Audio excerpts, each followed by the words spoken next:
un po' l'ago della bilancia perché parte forte, macchina che inizia a prendere velocità.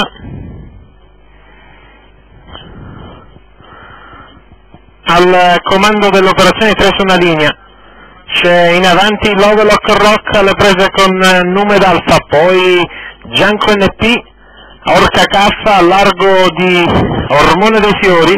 Numed Alfa al comando sfida sul Lovelock Rock, poi Gianco NP, ancora Orca Caffa, quindi Ormone dei Fiori, segue poi il numero 6 di Rotazione Jet, chiude Detto Dasolo. È rimasta allo scoperto Orca Caffa, quindi il Numed Alfa che può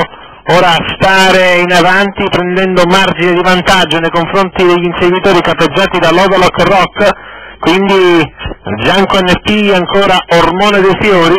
ritmo piuttosto allegro impostato da Numed Alfa, avendo dietro Lovelock Rock, Orca Caffa, poi c'è ancora Gianco NP, quindi Ormone dei Fiori, in avanti e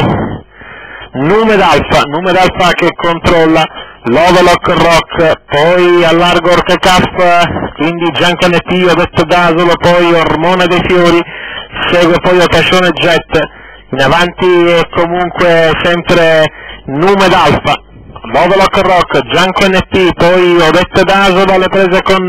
Ormone dei Fiori, Numed Alfa che controlla la situazione in avanti, quindi Numed Alfa, ancora Lovelock Rock, poi c'è Orca Caffa alle prese con il numero 1, Numed Alfa in avanti, Lovelock Rock, viene via dalle retrovie anche il numero 6 di Occasione Jet, in avanti e Numed Alfa, Lovelock Rock, poi ho detto Dasolo che viene via a largo, quindi Ormone dei Fiori, Lovelock Rock alle prese con Numed Alfa, cavalli che entrano in rete arrivo con Lovelock Rock che sta passando in avanti, Lovelock Rock a largo di tutti, c'è anche Odetto Dasolo, quindi Ormone dei Fiori che trova l'aria, nel tratto conclusivo Lovelock Rock che viene a vincere su Odetto Dasolo e Ormone dei Fiori